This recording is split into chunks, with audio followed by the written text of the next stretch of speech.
In the early hours of Saturday morning, the US and Israel launched airstrikes against Iran in what US President Donald Trump claimed were major combat operations to preempt Iran's attempts to rebuild its nuclear weapons program, despite the fact that Trump claimed the program was obliterated by the US last year. Later in the day, following intense strikes on his compound, Iranian Supreme Leader Ali Khamenei was killed, prompting further retaliation from Iran and causing an escalating crisis in the Middle East. Iranian ballistic missiles were fired towards a number of countries in the region, including the UAE, Qatar, Kuwait, Bahrain, and Jordan. For his part, British Prime Minister Keir Starmer refused to endorse the actions of the US and Israel, and had originally refused permission for the US to use British bases for their operations.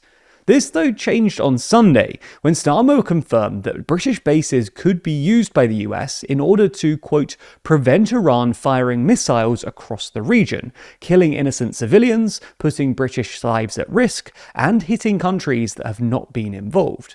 So, with Starmer seemingly reluctantly joining the escalating war in the Middle East, it's worth asking exactly what Britain's role has been so far, and how much more involved the UK is likely to get.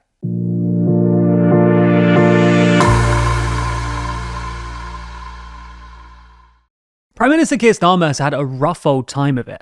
On the international front, though, he's had a bit of success, and even managed to stand out among Western allies as the leader that's appeared closest to Trump. However, this closeness doesn't appear to have provided Starmer with many benefits, and only served to humiliate him further. In the latest issue of our magazine, we discussed the failure of this so-called Trump appeasement strategy, and why it's only served to worsen Starmer's authority. That's just some of the 72 pages in the magazine, because as always, there's more to Too Long Than You'd Expect. Purchase your copy by clicking the link in the description. Immediately following the strikes on Saturday, Keir Starmer released a statement outlining the UK's position. He made clear that the UK views the Iranian regime as utterly abhorrent, and pointed out that it had murdered thousands of its own people, brutally crushed dissent, and sought to destabilise the region. He went on to state that Iran should never be allowed to develop a nuclear weapon. He did not, however, express any support for the actions of the US and Israel, and explained that the UK had not been involved in the strikes. In a follow-up statement on Sunday, Starmer started by reiterating that the UK did not take part in the strikes on Saturday, but went on to explain that the United States has requested permission to use British bases for that specific and limited defensive purpose. We have taken the decision to accept this request to prevent Iran firing missiles across the region, killing innocent civilians. Later in this statement, Starmer claimed that the only British base hit was a base in Bahrain, although he did point out that no British troops were injured or killed. At the time of recording, the only additional British base that's been hit is the RAF base in Akrotiri in Cyprus, which was hit on Monday morning. Again though, there were no casualties. So that's what's happened so far, but why is Starmer limiting his involvement in the war to simply be defensive strikes against Iranian drone facilities? Well, Starmer's position seems to be heavily influenced by his attitude towards international law. Article 2, subsection 4 of the UN Charter prohibits states from the threat or use of force against the territorial integrity or political independence of any state. The exceptions to this are found in Chapter 7, which allows the UN to sanction the use of force, and Article 51, which allows states to defend themselves. The US and Israel strikes were not authorized via a Chapter 7 Security Council resolution, nor are they likely to be able to claim that they were acting in self-defense. It's hard to see the actions of the US and Israel then as anything other than illegal. Now, the fact that the US and Israel's actions are likely illegal under international law seems to be the main reason that Starmer refused to assist in bombing Iran on Saturday. Back in mid-February, The Times published an article claiming that Keir Starmer had told President Trump that he would block any request to use the British base on Diego Garcia in the Chagos Islands, as well as RAF Fairford in Gloucestershire to bomb Iran, citing concerns that such actions would breach international law. It appears that Starmer followed through with this, and only acquiesced on Sunday, and only on the condition that such bases would be used for, quote, defensive purposes. His decision to U-turn was based on the fact that Iran was launching missile strikes on non-American targets in the Gulf states.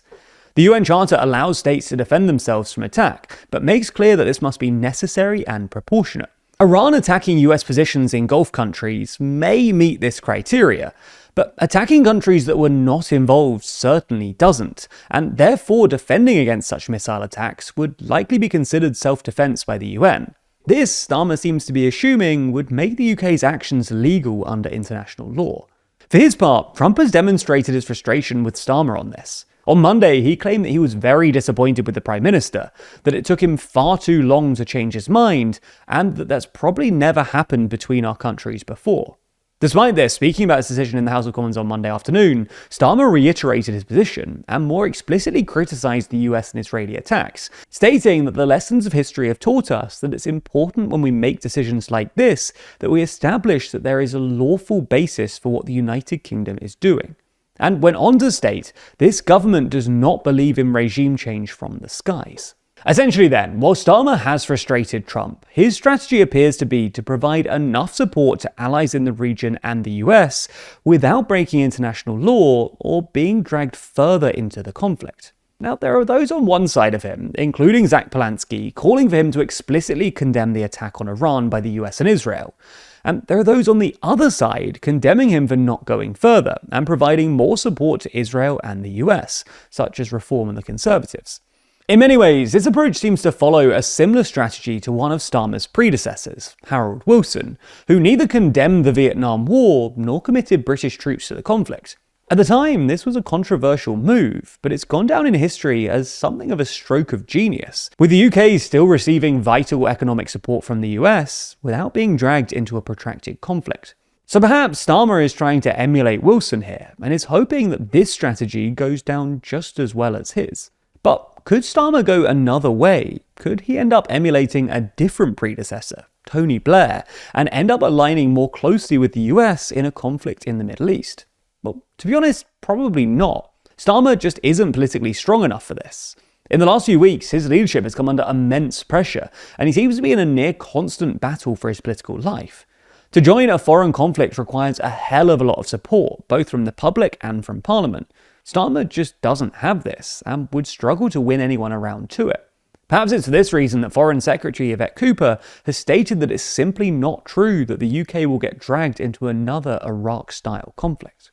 As we mentioned earlier, the latest issue of our magazine, Too Long, is out very soon, and if you subscribe using code SPRING26, then you can get your first copy for as little as $4.99, as well as 20% off every future copy, as long as you stay subscribed. As you can see, the latest issue's cover story is the Disunited Kingdom, where we explore the different dividing lines in Britain today, from the growing political divides to the fracturing of the Union, the North-South divide, the gap between young and old, and many more. It's not all bleak though. We also discuss what unites us and how Britain could be fixed. Across 72 pages, this issue of Too Long features a whole lot more than just that though. We also have our full ranking of the world's most influential people, including profiles from some of the highest ranking people, including Donald Trump, Xi Jinping, Zoran Mamdani, the Pope, Mark Carney, and even Jeffrey Epstein. There's also stories on the fragmentation emerging from within the EU, an examination of the social media bans around the world, and how religion is being hijacked by politicians.